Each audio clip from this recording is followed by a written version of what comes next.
अस्सलाम वालेकुम। आज हम इस वीडियो के अंदर पढ़ेंगे टेंसेस के बारे में। टेंसेस क्या होते हैं, कितनी टाइप्स के होते हैं और इनको कैसे याद कर सकते हैं। ठीक है। आपको पता है जब स्कूल लेवल के अंदर बच्चों को टेंसेस पढ़ाए जाते हैं तो एक लेक्चर के अंदर एक टीचर जो है वो एक ही टेंस को पढ़ाते हैं। आप यूट्यूब के अंदर काफ़ी ज़्यादा वीडियोस देखोगे, वहाँ पे ना एक ही वीडियो के अंदर या तो सारे टेंसेस को कवर करा देते हैं या जो है एक टेंसेस को अच्छे तरीके से पढ़ाते नहीं हैं। इसका रीज़न ये है कि बच्चे जो हैं ज़्यादा लंबी वीडियो नहीं देखते इसका बिकॉज़ वो बहुत जल्दी थक जाते हैं।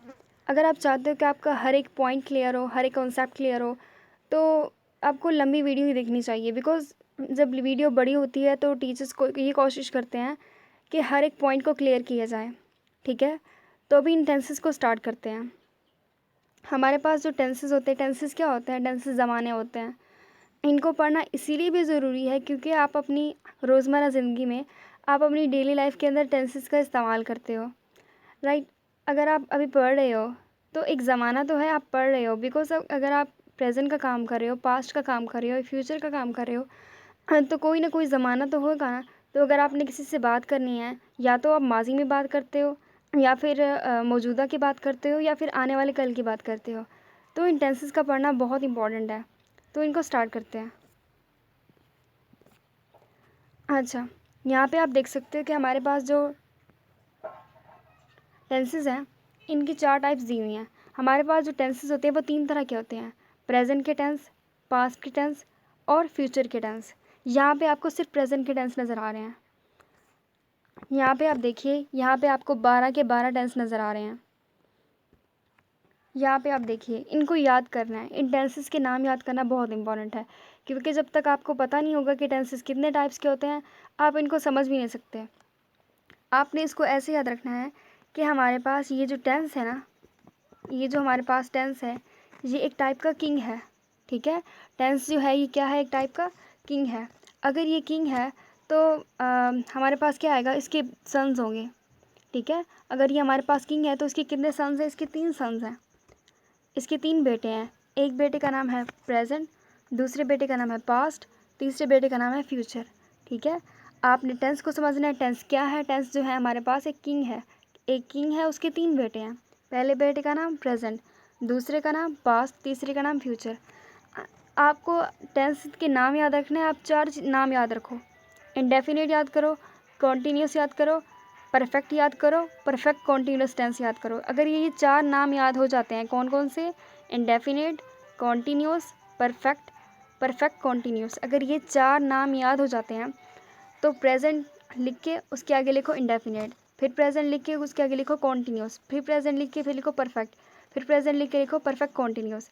इसी तरह आपको जो 4 नाम याद हैं, पास इनके सामने, इन सब के सामने पास लिखते जाओ। अगर पास्ट के हैं तो सबके सामने पास लिखो। ठीक है। अगर आप यहाँ पे देखो, अगर ये पास्ट इंडेफिनिट का है, इंडेफिनिट का नाम याद किया हो आपने, कॉन्टीन्यूस याद किया हुआ है, परफेक्ट याद किया हुआ है, परफेक्ट कॉन्टीन्यूस भी याद किया हुआ है। बस आपने क्या करना है, उनके सब के सामने अगर पास्ट वाले हैं तो पास्ट पास्ट लिखते जाओ, अगर फ्यूचर वाले हैं तो उनके सामने फ्यूचर फ्यूचर लिखते जाओ, अगर वो प्रेजेंट के हैं तो उनके सामने प्रेजेंट वाले लिखते जाओ। ठीक है। अच्छा, अब हमने देखना है, अब हमने यहाँ पे देख लिया। अब हर जो है, हमने कहा था कि ये जो टेंस है हमारे पास, टेंस जो है ये किंग है। अगर ये किंग है तो इसके कितने बेटे हैं? इसके 3 बेटे हैं। पहले बेटे का नाम है प्रेजेंट, दूसरे का नाम पास्ट, तीसरे का नाम फ्यूचर। अब हर एक बेटे के 4 4 बेटे हैं। इसके भी 4 बेटे, इसके भी 4 बेटे, इसके भी 4 बेटे। तो हर एक ही टेंस के 4 4 बेटे हैं। ठीक है। आज आज जो हमने देखना है, हमने जो हमारे पास किंग है, इसका जो पहला बेटा है प्रेजेंट, इसका पहला टेंस हमने देखना है प्रेजेंट इंडेफिनिट। ठीक है। इसको देखते हैं डिटेल में। चलिए, अगर आपने कोई भी टेंस पढ़ना हो, क्योंकि हमने 12 टेंस पढ़ने हैं, एक वीडियो के अंदर एक टेंस को पढ़ेंगे, सारे पॉइंट्स को क्लियर करेंगे इंशाल्लाह। तो कोई भी टेंस पढ़ो, आपने 3 चीज़ें याद रखनी है, हमेशा ये 3 चीज़ें रखनी है याद। पहले उसकी पहचान, कोई भी टेंस दिया उसकी पहचान याद रखनी है। उसके बाद हेल्पिंग वर्ब, हेल्पिंग वर्ब जो है हर टेंस का हेल्पिंग वर्ब मुख्तलिफ होता है एक दूसरे से। उसके बाद तीसरी चीज़ जो आपको याद रखनी है वो है वर्ब की फॉर्म। अगर ये 3 चीज़ें आपको याद होंगी तो किसी भी टाइप का टेंस हो आप उसको अच्छे से कर सकते हो, उसको हल कर सकते हो, उर्दू से इंग्लिश बना सकते हो। अगर हम पहले टेंस की बात करें, प्रेजेंट इंडेफिनिट टेंस की, तो ये पहला टेंस है। ठीक है, ये पहला टेंस है प्रेजेंट इंडेफिनिट। इसकी पहचान देखें, अगर आपको कोई ऐसा फ़िक्रा दे दिया जाता है, अब आपको पता नहीं है इसकी इंग्लिश कैसे बनानी है, ठीक है, आपने क्या करना है, उस फ़िक्रे का जो सबसे आखिर वाला लफ्ज़ देखना है कि वहाँ पे क्या लिखा हुआ है। अगर वहाँ पे लिखा हो ता है, ती है, ते हूँ वगैरह, ये चीज़ें लिखी हुई हैं, ठीक है, अगर ये चीज़ें लिखी हुई हैं तो आप फ़ौरन से पहले पहचान सकते हैं ये प्रेजेंट इंडेफिनिट का है, क्योंकि आपने पहचान लिया उसको। अगर कोई उर्दू फ़िक्रा दिया गया है, आपने आखिर में उसकी पहचान देख ली, ठीक है, जैसे कि आपका नाम होता है, अगर किसी के आखिर में उसके हमेशा फ़ादर का नाम होता है, फ़ादर का नाम होता है ना, कोई भी नाम हो, जैसे कि अली हसन हो गया, तो हसन का नाम आपने देखा आखिर में हसन है, तो इसका मतलब ये उसका बेटा है। तो आपने प्रेजेंट इंडेफिनिट की अगर कोई फ़िक्रा दिया जाता है, उसके आखिर में पहचान ता है, ती है वगैरह लिखा होता है, तो आप फ़ौरन से पहले पहचान लेते हैं ये प्रेजेंट इंडेफिनिट का है। फिर दूसरी चीज़ जो आपको याद रखनी है वो है हेल्पिंग वर्ब। हेल्पिंग वर्ब कौन सा इस्तेमाल करते हैं, तो याद रखिएगा प्रेजेंट इंडेफिनिट में हम हेल्पिंग वर्ब जो है डू और डज इस्तेमाल करते हैं, ठीक है। पहचान क्या है, ता है, ती है। हेल्पिंग वर्ब कौन सा इस्तेमाल करते हैं, डू और डज। और वर्ब की कौन सी फॉर्म इस्तेमाल करते हैं, यहाँ पे पहली फॉर्म इस्तेमाल करते हैं। पहली फॉर्म आपने याद रखनी है। अगर आप याद करो, ये जो हमारे पास टेंस है, ये पहला टेंस है, ये पहला टेंस है, यहाँ पे वर्ब की जो फॉर्म है वो भी पहली फॉर्म इस्तेमाल हो रही है, तो इस तरह से आप इसको याद भी रख सकते हो। और एक चीज़ है बहुत इंपॉर्टेंट है, आपने इसको याद रखना है, जो हमारे पास प्रेजेंट इंडेफिनिट के कोई भी टेंस हो, उसके 3 तरह के फ़िक्रे होते हैं। पहले जो फ़िक्रे होते हैं वो सादा होते हैं, उसमें नॉर्मल बात की जारी होती है। दूसरे जो होते हैं वो होते हैं मनफी, जिसमें नहीं पाया जाता हो, इनकार पाया जाता हो। तीसरी किस्म के जुमले होते हैं सवालिया, जिसमें सवाल किया जा रहा हो, ठीक है। 3 टाइप्स के होते हैं, सिंपल, नेगेटिव, इंटेरोगेटिव। पहले हम सिंपल के बारे में पढ़ेंगे, उसके बाद नेगेटिव के बारे में, उसके बाद इंटेरोगेटिव के बारे में। अगर मैंने आपको बताया कि इसकी पहचान ता है, ती है, हेल्पिंग वर्ब डू और डज इस्तेमाल होता है, और वर्ब की पहली फॉर्म इस्तेमाल होती है। अगर आपने सादा फ़िक्रा बनाना है तो आपने ये चीज़ याद रखनी है, प्रेजेंट इंडेफिनिट के अंदर कि जो सादा फ़िक्रात हैं उसके अंदर हेल्पिंग वर्ब इस्तेमाल नहीं होता। दोबारा सुन लीजिए कि हमारे पास जो प्रेजेंट इंडेफिनिट है, इसके जो सादा फ़िक्रे हैं, सिंपल सेंटेंसेस हैं, इनके अंदर कोई हेल्पिंग वर्ब इस्तेमाल नहीं होता। यहाँ पे क्या होता है, आपको पता है कि सब्जेक्ट क्या होता है, वर्ब क्या होता है, ऑब्जेक्ट क्या होता है। अगर इसके बारे में आपको नहीं पता तो आप इस चैनल के अंदर जाके वो वीडियो भी देख सकते हो, जिसमें सब्जेक्ट के बारे में, वर्ब के बारे में और ऑब्जेक्ट के बारे में आपको पता चल जाएगा। क्योंकि अगर आपको जब तक सब्जेक्ट, वर्ब और ऑब्जेक्ट के बारे में पता नहीं होगा, अच्छे तरीके से वजाहत नहीं होगी उसकी, तो आप टेंसेस को समझ नहीं सकते, ठीक है। आपको क्या करना है, मैंने अभी आपसे कहा कि जो हमारे पास सादा फ़िक्रात होते हैं, उनके अंदर हेल्पिंग वर्ब जो है डू और डज इस्तेमाल नहीं होता, ठीक है। मनफी के अंदर और सवाले के अंदर डू डज इस्तेमाल होता है। दोबारा से सुन लीजिए, सिंपल सेंटेंसेस के अंदर डू और डज यानी हेल्पिंग वर्ब जो है इस्तेमाल नहीं होता। हेल्पिंग वर्ब कहाँ इस्तेमाल होता है, मनफी में और सवालिया में, यानी नेगेटिव में और इंटेरोगेटिव में। अच्छा, उसके बाद आपने क्या याद रखना है, पहचान याद रख ली, हेल्पिंग वर्ब याद रख लिया, वर्ब की कौन सी फॉर्म, पहली फॉर्म इस्तेमाल करते हैं हम प्रेजेंट इंडेफिनिट के अंदर। दूसरी चीज़, हमारे पास जो सादा फ़िक्रात हैं, इसमें जो सब्जेक्ट है, सब्जेक्ट यानी क्या हो सकता है, जो काम करने वाला होता है। जुमले के शुरू में जो दिया गया होता है ना, वो सब्जेक्ट होता है, जो उस जुमले के अंदर काम कर रहा होता है, उसको बोलते हैं सब्जेक्ट। अगर सब्जेक्ट जो है वो वाहिद हो, अगर सब्जेक्ट क्या हो, वाहिद हो, यानी ही, शी, इट हो, या कोई वाहिद नाम हो, ठीक है, उसके साथ क्या करते हैं, हम सबसे पहले लिखते हैं सब्जेक्ट, उसके बाद लिखते हैं वर्ब, उसके बाद लिखते हैं ऑब्जेक्ट, ठीक है। अगर आपने सब्जेक्ट लिखा, उसके बाद वर्ब की पहली फॉर्म लिखी, अगर हमारे पास सब्जेक्ट हुआ वाहिद, अगर सब्जेक्ट क्या है, वाहिद है, तब उसके साथ एस सी एस का इजाफा करते हैं। अगर आपके पास सब्जेक्ट जो है वो जमा है, आई, वी है, यू है, दे है, अगर आपके पास सब्जेक्ट जो है वो जमा है, तब आपने एस या एस का इजाफा बिल्कुल नहीं करना। दोबारा से सुन लीजिए, ही, शीट और वाहिद नाम के साथ एस या एस का इजाफा करते हैं, और आई, वी, यू, दे के साथ एस या एस का इजाफा नहीं करते। अब एस का इस्तेमाल कहाँ पे करते हैं, ई एस का इस्तेमाल कहाँ पे करते हैं, वो मैं आपको वीडियो के लास्ट में बताऊँगी, ठीक है। अच्छा, कोई भी जुमला बनाओ आप, ठीक है, आपने सबसे पहले क्या लिखना है, आपने सबसे पहले लिखना है सब्जेक्ट, उसके बाद क्या लिखना है, वर्ब, वर्ब की कौन सी फॉर्म, वर्ब की फर्स्ट फॉर्म, पहली फॉर्म इस्तेमाल करते हैं, और उसके बाद ऑब्जेक्ट लिखते हैं, ठीक है। अच्छा, ये तो था सादा बनाने का फार्मूला, क्योंकि अगर आपको तरीका पता हो कि हमने सबसे पहले सब्जेक्ट को ढूंढना है उर्दू में, और उसके बाद हमने वर्ब को ढूंढना है, यानी फेल को ढूंढना है, उसके बाद ऑब्जेक्ट को ढूंढना है। इनकी फिर इंग्लिश बना के उसी तरतीब से सबसे पहले सब्जेक्ट की इंग्लिश लिखो, उसके बाद वर्ब की इंग्लिश लिखो, और उसके बाद ऑब्जेक्ट की इंग्लिश लिखो और जुमला बना दो। हम एक मिसाल देख लेते हैं। यहाँ पे आप देखो, यहाँ पे लिखा हुआ है वो स्कूल जाता है। सबसे पहले आप सब्जेक्ट ढूंढो, कौन स्कूल जाता है, कौन काम करता है, वो। आखिर में आपको पता चल गया ता है, यानी प्रेजेंट इंडेफिनिट का है। सबसे पहले आपने पहचान देखनी होती है। ता है मतलब प्रेजेंट इंडेफिनिट का है। लड़का है, जाता है मतलब लड़का है। लड़का की इंग्लिश, लड़के के लिए क्या इस्तेमाल करते हैं, ही इस्तेमाल करते हैं। यहाँ पे आपने ही लिखा। उसके बाद वर्ब लिखते हैं। सब्जेक्ट के बाद क्या लिखते हैं, सब्जेक्ट के बाद लिखते हैं वर्ब। यहाँ पे सब्जेक्ट था, ठीक है। उसके बाद क्या लिखते हैं, वर्ब, यानी काम। क्या काम करता है, जाता है। स्कूल जाना क्या है, इसका काम है, ठीक है। उसके बाद क्या लिखते हैं हमने, वर्ब की कौन सी फॉर्म इस्तेमाल करनी है, पहली फॉर्म इस्तेमाल करनी है। जाना की इंग्लिश क्या होती है, गो। जाना की इंग्लिश क्या होती है, गो होती है। तो मैंने आपसे कहा कि अगर सब्जेक्ट जो है वो वाहिद होगा, यानी ही, शीट और वाहिद नाम होगा, तो उसके साथ हम एस या इस का इजाफा करते हैं। गो चूँकि पहली फॉर्म थी और सब्जेक्ट हमारे पास था वाहिद, तो इसके साथ हमने ई एस लगाया। हमने लिखा ही गोज़, कहाँ जाता है, स्कूल जाता है। ऑब्जेक्ट क्या क्या है, स्कूल। ऑब्जेक्ट वो चीज़ होती है जिस पर काम किया जा रहा हो, तो ऑब्जेक्ट का हम लिखते हैं लास्ट में। सबसे पहले सब्जेक्ट लिखते हैं, उसके बाद वर्ब, वर्ब की पहली फॉर्म। अगर हमारे पास सब्जेक्ट जो है वो वाहिद है तब एस ई इसका इजाफा करते हैं, अदरवाइज़ हम एस ई इसका इजाफा नहीं करते। उसके बाद क्या लिखते हैं, ऑब्जेक्ट लिखते हैं। ऑब्जेक्ट की इंग्लिश, ऑब्जेक्ट क्या था, कहाँ जाता है, स्कूल जाता है, तो ही गोज़ टू स्कूल। उसके बाद देखिए, तरतीब आपने याद रखनी है कि सबसे पहले आपने क्या लिखना है। आपने सबसे पहले जो है वो सब्जेक्ट ढूंढना है, ठीक है। आपने सबसे पहले क्या ढूंढना है, सब्जेक्ट ढूंढना है। उसके बाद वर्ब ढूंढना है, उसके बाद ऑब्जेक्ट ढूंढना है, ठीक है। जब तक आपको पता नहीं होगा सब्जेक्ट क्या है, वर्ब क्या है, ऑब्जेक्ट क्या है, तब तक आप जुमले को बना भी नहीं सकते। तो इन चीज़ों के बारे में आपको पता होना भी ज़रूरी है, ठीक है। ये तो था सादा का। अब हमने मनफी के बारे में देखना है कि हमने मनफी फ़िक्रात को कैसे बनाना है। उसके बाद यहाँ पे देखिए, मैंने आपसे कहा था कि अगर हमारे पास जो सब्जेक्ट है वो वाहिद हो तब उसके साथ एस ई इसका इजाफा करते हैं, अगर वाहिद ना हो तो उसके साथ एस ई इसका इजाफा नहीं करते। यहाँ पे आप देखिए, यहाँ पे मैंने और आई के साथ, वी के साथ, यू के साथ और दे के साथ हम एस ई इसका इजाफा नहीं करते। क्यों नहीं करते, क्योंकि ये जमा है। आई के साथ हम, आई तो वाहिद है, इसके साथ हम एस ई इसका इजाफा क्यों नहीं करते, तो ये उन्होंने रूल है कि हम आई के साथ एस ई इसका इजाफा नहीं करते। ये भी बात आपने याद रखनी है, आई के साथ ऐसी एज इजाफा नहीं करते।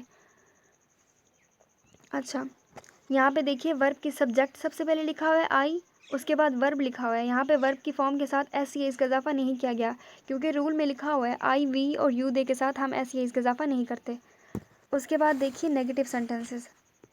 नेगेटिव सेंटेंसेस मतलब मनफी जुमले। जुमले तीन तरह के होते हैं, सादा, मनफी और सवालिया। सादा में क्या करते हैं, सबसे पहले सब्जेक्ट, वर्ब की पहली फॉर्म, उसके बाद ऑब्जेक्ट। अगर हमारे पास सब्जेक्ट जो है वो वाहिद है, ही, शीट है या वाहिद नाम है, तब उसके साथ हम एस ई इसका इजाफा करते हैं। अगर हमारे पास सब्जेक्ट जो है आई, वी, यू और दे या जमा नाम के साथ शुरू हो रहा है, तब उसके साथ हम एस ई इसका इजाफा नहीं करते, बस वर्ब की पहली फॉर्म इस्तेमाल करते हैं। आपने जब भी कोई जुमला बनाना है इंग्लिश के अंदर, आपने सबसे पहले सब्जेक्ट लिखना है, उसके बाद वर्ब लिखना है, उसके बाद ऑब्जेक्ट लिखना है। ये रूल्स आपने हमेशा याद रखना है। उसके बाद मनफी देखिए, मनफी का फार्मूला भी बिल्कुल वैसे ही है। सबसे पहले सब्जेक्ट लिखो आप, ठीक है। आप सबसे पहले लिखो सब्जेक्ट, उसके बाद लिखो वर्ब। वर्ब की कौन सी फॉर्म इस्तेमाल करते हैं प्रेजेंट इंडेफिनिट के अंदर, वर्ब की पहली फॉर्म इस्तेमाल करते हैं, फर्स्ट फॉर्म इस्तेमाल करते हैं। और वर्ब के बाद क्या लगा देना है, वर्ब के बाद नॉट लगा देना है। नोट लगा के और आखिर में लिख दो ऑब्जेक्ट। बस यही चीज़ है जो आपने माइंड में रखनी है। अब देखिए, इस फार्मूले को आपने याद रखना है और यहाँ पे जुमला बनाइए। सबसे पहले आप सब्जेक्ट ढूंढो, सब्जेक्ट क्या है, रिफत। उसके बाद आप ढूंढो वर्ब, वर्ब क्या है, लिखना, काम है लिखना उसका।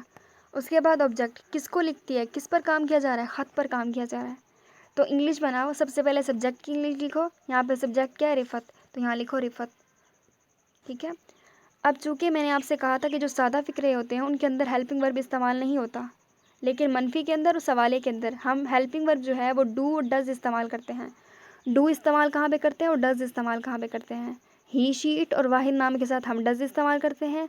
आई वी यू और दे के साथ हम डू इस्तेमाल करते हैं। दोबारा सुन लीजिए, ही शी इट और वाहिद नाम के साथ हम डज का इस्तेमाल करते हैं, और आई वी यू दे के साथ हम डू का इस्तेमाल करते हैं।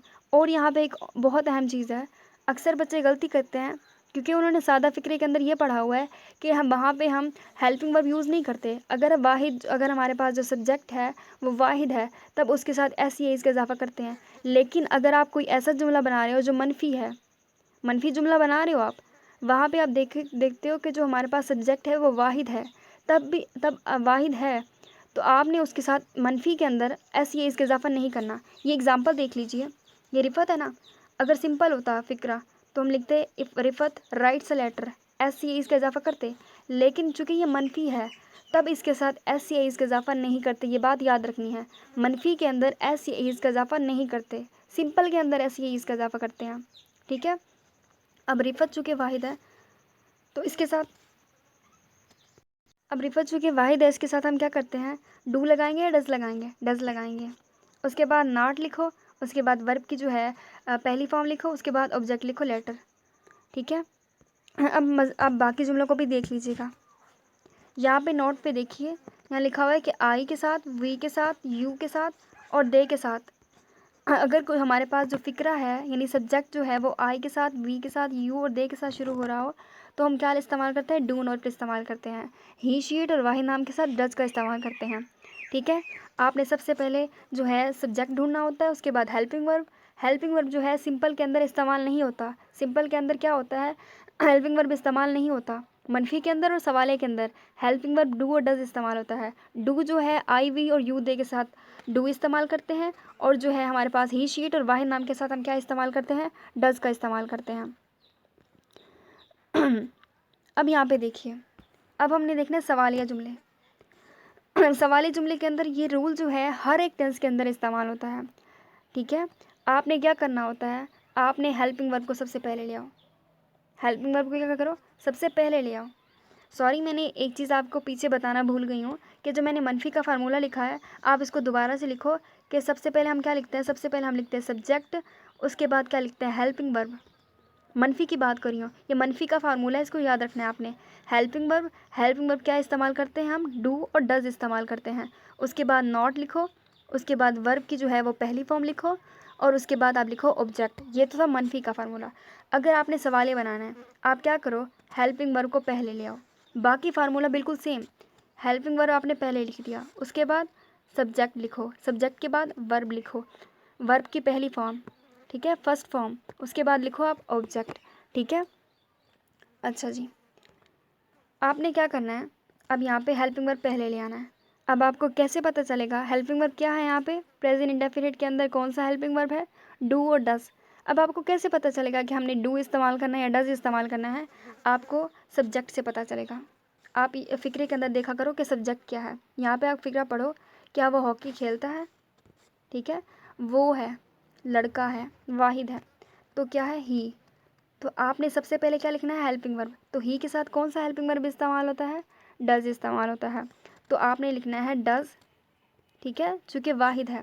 ही प्ले यानी वर्ब लिखते हैं, उसके बाद ऑब्जेक्ट लिखते हैं। ठीक है, तो हमारे पास जो इंटेरोगेटिव सेंटेंसेस हैं उनका फार्मूला क्या है, सबसे पहले लिखो आप हेल्पिंग वर्ब लिखो, उसके बाद लिखो सब्जेक्ट, उसके बाद वर्ब की पहली फॉर्म, उसके बाद लिखो आप ऑब्जेक्ट, और आखिर में क्वेश्चन मार्क लगाना नहीं भूलना। सवालिया फ़िक्रे की पहचान ही क्वेश्चन मार्क से होती है। अगर आपको कोई फ़िक्रा दे दिया जाता है, तो अगर उसके आखिर में क्वेश्चन मार्क दिया हुआ है, सवाल या निशान लिखा हुआ है, तो आप फ़ौरन से पहले पहचान लेते हो ये सवालिया है। ठीक है, अब एक और फ़िक्रा देखिए, क्या वो सबक याद करती है। आपने सबसे पहले हेल्पिंग वर्ब ढूंढना है। हेल्पिंग वर्ब कैसे पता चलेगा, सब्जेक्ट से। सब्जेक्ट देखो क्या है, वो लड़की है, ती है से पता चल गया प्रेजेंट इंडेफिनिट का है। वो करती है तो मतलब लड़की है, तो शी का इस्तेमाल करते हैं। शी के साथ कौन सा हेल्पिंग वर्ब इस्तेमाल करते हैं, डू या डज। इसके साथ हम डज का इस्तेमाल करते हैं, तो आप लिखिए डज शी। उसके बाद आपने लिखना है वर्ब। वर्ब क्या है, यहाँ पे क्या काम कर रही है, क्या काम है इसका, याद करना। याद करना की इंग्लिश क्या होती है, लर्न। उसके बाद किस चीज़ को याद करती है, सबक को। तो सबक क्या हो गया, ऑब्जेक्ट। सबसे पहले लिखो हेल्पिंग वर्ब, उसके बाद सब्जेक्ट, सब्जेक्ट के बाद लिखो वर्ब, वर्ब के बाद ऑब्जेक्ट। ये जो मैं फार्मूले लिखवा रही हूँ आपको, आपने इनको याद रखना है। ठीक है, इसकी मदद से आप ही फ़िक्रे को बना सकते हो। अगर कोई ऐसा फ़िक्रा आ जाए जिसमें सवाल भी किया जा रहा हो और इनकार भी किया जा रहा हो। मतलब शुरू में क्या या क्यों का लफ्ज़ भी इस्तेमाल किया जा रहा हो और नहीं का लफ्ज़ भी इस्तेमाल किया जा रहा हो, तब जुमला कैसे बनाते हैं। कोई फ़र्क नहीं है। हेल्पिंग वर्ब सबसे पहले लिखो, उसके बाद सब्जेक्ट लिखो, सब्जेक्ट के बाद लिख दो नॉट, बस। सब्जेक्ट के बाद क्या लिख दो, नॉट लिख दो। उसके बाद लिखो वर्ब, वर्ब के बाद लिखो आप ऑब्जेक्ट। ठीक है, बस इतना ही करना है आपने। अगर कोई ऐसा फ़िक्रा आ जाए जो डबल सवालिया हो, डबल सवालिया मतलब जो WH से शुरू हो रहे हों, ऐसे फ़िक्रात जो WH से शुरू हो रहे हों, जैसे कि where, when, whom, who, whose, तो इस तरह के जो फ़िक्रे होते हैं उनको बोलते हैं डबल सवालिया। ठीक है, अगर कोई डबल सवालिया आ जाए तो आपने क्या करना है। अगर क्यों हो तो उसकी इंग्लिश क्या होती है, वाई। कब हो तो उसकी इंग्लिश होती है व्हेन। अगर हो वेयर, कहाँ की इंग्लिश क्या होती है, वेयर। तो आपने उसको सबसे पहले लिखना है, यानी WH वाले फ़िक्रे आपने सबसे पहले लिखने हैं। और वही फार्मूला सेम कि आप लिखो यहाँ पे हेल्पिंग वर्ब लिखो, उसके बाद लिखो सब्जेक्ट, सब्जेक्ट के बाद लिखो वर्ब, वर्ब की पहली फॉर्म, और उसके बाद ऑब्जेक्ट, और आखिर में क्वेश्चन मार्क। दोबारा से इन टेंसेस को दोबारा से रिवाइज कर लेते हैं। इसकी पहचान क्या है, ता है, ती है। वर्ब के कौन से फॉर्म इस्तेमाल होती है, पहली फॉर्म। सादा के साथ हम कोई हेल्पिंग वर्ब इस्तेमाल नहीं करते। अगर हमारे पास सादा के अंदर सिर्फ सादा के अंदर एस या इसका इजाफा करते हैं। आपने ये बात याद रखनी है कि सादा के अंदर हम एस या इसका इजाफा करते हैं, जबकि मनफी के साथ और सवाले के साथ हम एस या इसका इजाफा नहीं करते। सिर्फ सवाले के साथ हम वर्ब की फॉर्म के साथ एस या इसका इजाफा करते हैं। एस या इसका इजाफा कहाँ पे करते हैं, अगर हमारे पास जो सब्जेक्ट है, काम करने वाला है, वो वाहिद है, तब उसके साथ हम एस या इसका इजाफा करते हैं। अगर वो आई, वी और यू दे के साथ, ये जमा नाम के साथ हमारे पास सब्जेक्ट शुरू हो रहा है, उसके साथ हम एस या इसका इजाफा नहीं करते। दूसरी चीज़, आपने क्या करना है, हेल्पिंग वर्ब का इस्तेमाल कहाँ पे करना है, मनफी के अंदर और सवाले के अंदर, यानी नेगेटिव और इंटेरोगेटिव सेंटेंसेस के अंदर आपने डू और डज का इस्तेमाल करना है, और सिंपल के अंदर डू और डज का इस्तेमाल नहीं करना। ठीक है, सबसे पहले हम सब्जेक्ट ढूंढते हैं, उसके बाद वर्ब, और उसके बाद ऑब्जेक्ट। अगर मनफी है तो वर्ब के बाद नॉट लिख दो, उसके बाद सब्जेक्ट लिखो, सब्जेक्ट के बाद हेल्पिंग वर्ब लिखो, हेल्पिंग वर्ब के बाद नॉट लिखो, उसके बाद लिखो वर्ब, वर्ब की पहली फॉर्म। याद रखना है वर्ब की कौन सी फॉर्म इस्तेमाल करते हैं, पहली फॉर्म इस्तेमाल करते हैं। उसके बाद ये तो हो गया मनफी का। सवाले का सुनिए, सवाले में हम क्या करते हैं, हेल्पिंग वर्ब को पहले ले आए। कोई भी टेंस हो, किसी भी किस्म का टेंस हो, चाहे वो प्रेजेंट का हो, चाहे वो पास्ट का हो, चाहे वो फ्यूचर का हो, सब जब आप सवालिया बनाने लगते हो तो आपने ये बात याद रख लेनी है कि हेल्पिंग वर्ब को सबसे पहले ले आते हैं। ठीक है, हेल्पिंग वर्ब को सबसे पहले ले आओ। ठीक है, अब हमें कैसे पता चलेगा हेल्पिंग वर्ब के साथ हमने डू लगाना है या डज लगाना है, आपको सब्जेक्ट से पता चलेगा। आपने सबसे पहले सब्जेक्ट देखना है कि सब्जेक्ट क्या है। अगर सब्जेक्ट वाहिद है तो डज लिखो, अगर वो जमा है तो लिखो डू। ठीक है, अच्छा, आपने जब भी टेंसेस बनाने हैं, कोई आपको पेपर्स के अंदर ये तो नहीं दिया होगा ना कि ये प्रेजेंट इंडेफिनिट का है तो इसकी इंग्लिश ऐसे बनाइए। आपको डायरेक्ट फ़िक्रे दे दिए जाते हैं। ठीक है, आपने सबसे पहले कोई भी जुमला दिया गया हो तो आपने सबसे पहले उसकी पहचान देखनी है कि आखिर में क्या लिखा हुआ है। अगर ता है, ती है, तो इसका मतलब प्रेजेंट इंडेफिनिट का है। तो आपके जहन में फ़ौरन रूल्स आ जाने चाहिए प्रेजेंट इंडेफिनिट के बारे में। आपको ये याद आना चाहिए कि प्रेजेंट इंडेफिनिट के अंदर जो सिंपल सेंटेंसेस हैं, सादा फ़िक्रे हैं, उनके अंदर हम कोई हेल्पिंग वर्ब इस्तेमाल नहीं करते। वाहिद अगर सब्जेक्ट वाहिद हो तब उसके साथ ऐसे ही इसके इजाफा करते हैं, अदरवाइज़ नहीं करते। और उसके बाद हम मनफी के अंदर और सवाले के अंदर डू और डज का इस्तेमाल करते हैं और वर्ब की पहली फॉर्म इस्तेमाल करते हैं। जब भी आपको फ़िक्रे आ जाएँ तो आपके जहन में फ़ौरन आ जाना चाहिए कि ये प्रेजेंट इंडेफिनिट का है, इसकी पहचान ता है, ती है, वर्ब की पहली फॉर्म, हेल्पिंग वर्ब हम डू और डज का इस्तेमाल करते हैं। सादा के साथ हम कोई हेल्पिंग वर्ब इस्तेमाल नहीं करते, मनफी के साथ और सवाले के साथ हम डू और डज इस्तेमाल करते हैं। ठीक है, ही, शीट और वाहिद नाम के साथ हम डज इस्तेमाल करते हैं, और हम आई के साथ वी, यू दे और जमा नाम के साथ हम डू का इस्तेमाल करते हैं। और ये बात याद रखनी है कि सादा के अंदर हम, अगर हमारे पास सब्जेक्ट वाहिद है, अगर सब्जेक्ट वाहिद है तब तो वर्ब की फॉर्म के साथ ऐसी है इसका इजाफा कीजिए। अदरवाइज़ मनफी के अंदर, सवाले के अंदर आपने कभी भी ऐसी है इसका इजाफा नहीं करना, वरना मार्क्स कट जाएंगे और जो है जुमला गलत हो जाएगा। मनफी के अंदर और सवाले के अंदर ऐसी है इसका इजाफा नहीं करते। ठीक है, बस। अच्छा, उसके बाद देखिए, यहाँ पे मैंने आपसे कहा था कि मैं आपको लास्ट में बताऊंगी एस कहाँ पे इस्तेमाल करते हैं और ई एस कहाँ पे इस्तेमाल करते हैं। ये कुछ चीज़ें हैं, कुछ नाम हैं, आप याद रख लीजिए। अगर हमारे पास जो वर्ब है, वर्ब का आपको पता है ना। अच्छा, अगर हमारे पास वर्ब के आखिर में एस हो, एक्स हो, जेड हो, सी एच हो, एस एच हो या एस एस हो, ठीक है, तब आपने उसके साथ ई एस लगा देना। मिसाल के तौर पे यहाँ पे ओ भी है, यहाँ पे इन्होंने नहीं लिखा हो, यहाँ पे ओ भी है। जैसे गोज़ है ना, तो इसके साथ क्या लगाते हैं हम, ES लगाते हैं। और उसके बाद लिख लीजिए ऑक्स है ना, ऑक्स के आखिर में क्या आता है, एक्स, तो लिखिए ES। और दूसरी चीज़ अगर आ जाए Z, यहाँ पे देखिए बस, तो इसके साथ ES लिखा हुआ है। लंच है ना, आखिर में CH आ गया, तो इसके साथ ES लिखा हुआ है। अगर यहाँ पे SH हो, यानी विश है, आखिर में देखो SH है, तो यहाँ पे ES लिखा हुआ है। S के साथ, X के साथ, Z के साथ, CH, SH, O, SS आ जाए, तो इनके साथ आपने ES लगाना है, बाकी सब के साथ आपने S लगाना है। और ऐसे ही इसका इजाफा कहाँ पे करते हैं, अगर सब्जेक्ट वाहिद हो, अगर सब्जेक्ट जो है आई के साथ, वी के साथ या जमा नाम के साथ शुरू हो रहा है, फिर इसकी ज़रूरत भी नहीं है, ऐसी इसकी ज़रूरत नहीं है। उसके बाद यहाँ पे देखिए, इसमें देखिए यहाँ पे आपको क्लियर हो रहा है कि अगर आखिर में क्या है, एस आ जाए, ES आ जाए, ये देखिए यहाँ पे S है, SH है, CH है, तो इनके साथ क्या लिखा हुआ है, ES का इजाफा किया हुआ है। और अगर बाकी सब के साथ आपने S लगाना है, यहाँ पे लिखा भी हुआ है कि S का इस्तेमाल कहाँ पे है, तो आपने इसको भी देख लेना है। एक और वीडियो देखिए, यहाँ पे उन्होंने क्लियर लिखा हुआ है कि ऐसे अल्फाज जो हमारे पास, ऐसे अल्फाज जो एंड हो रहे हों इन SS पे, CH पे, SS पे, X और Z पे, तो उनके साथ हम हमेशा क्या लगाते हैं, ES इस्तेमाल करते हैं, और बाकी सब के साथ S इस्तेमाल करते हैं।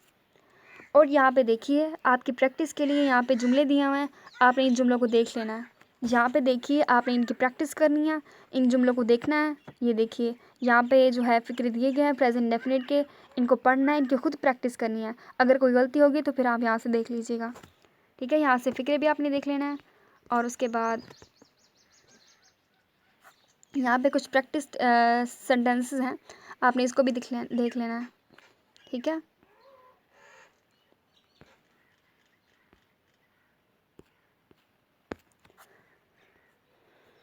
बस ठीक है, यहाँ तक आप कोई भी कन्फ्यूजन हो, कोई भी डाउट हो, कोई भी परेशानी हो रही हो, तो आप कमेंट कर सकते हो। दोबारा से आपने कोई भी टेंस पढ़ना हो, आपने 3 चीज़ें याद रखनी है, उसकी पहचान कैसे करते हैं, फ़िक्रे के आखिर में वो जो उर्दू दी गई है ना, यहाँ पे अगर आप यहाँ पे देखो, यहाँ पे लिखा हुआ है वो कब, ये देखिए यहाँ पे लिखा हुआ है ता है, फ़िक्रे के आखिर में ता है, इसका मतलब पहचान आपको याद रखनी चाहिए। प्रेजेंट इंडेफिनिट की पहचान क्या थी, ता है, तो आपको पता चल गया ये प्रेजेंट इंडेफिनिट का है, तो आपके जहन में फ़ौरन आ जाएगा यहाँ पे वर्ब की पहली फॉर्म इस्तेमाल करते हैं हम, सिंपल के साथ कोई हेल्पिंग वर्ब इस्तेमाल नहीं करते, नेगेटिव के साथ और इंटरोगेटिव के साथ हम डू और डज का इस्तेमाल करते हैं, ठीक है। और मैंने आपको ये भी बता दिया डू का इस्तेमाल कहाँ पे करते हैं, डज का इस्तेमाल कहाँ पे करते हैं, ठीक है। तो यहाँ तक कोई भी कन्फ्यूजन हो तो आप मुझसे कमेंट में बॉक्स में पूछ सकते हो।